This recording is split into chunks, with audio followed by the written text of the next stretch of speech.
Viktor Yanukovych appeared on television from the Russian city of Rostov-on-Don Friday, declaring that he would continue to fight for the future of Ukraine. All arms should be immediately submitted to the Interior Ministry.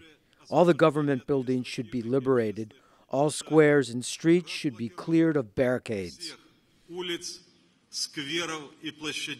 Mr. Yanukovych fled Kyiv last Saturday following a brutal crackdown on anti-government protesters, which the opposition claimed was directed by the former president. He denies the accusation.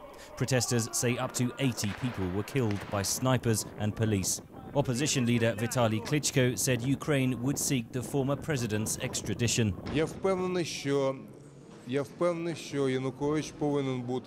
I'm sure Yanukovych has to be returned to Ukraine. I'm confident because so many deaths happened and their blood is on Yanukovych's hands.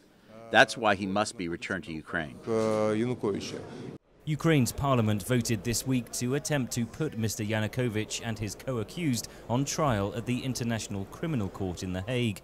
But Moscow is unlikely to hand over its longtime ally, says Phil Clark, an expert on the ICC at London's School of Oriental and African Studies. Giving up Yanukovych would send a very negative signal to the Russian population within Ukraine. So if we do see an ICC case opened, then the prosecutor has another very difficult political negotiation ahead, which is to try and convince Moscow to give Yanukovych up.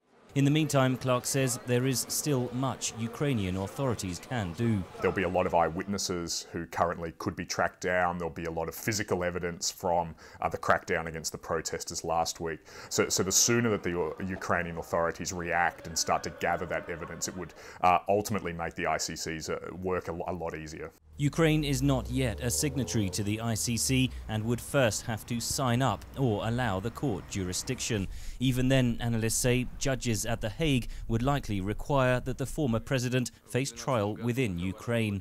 Henry Ridgwell for VOA News, London.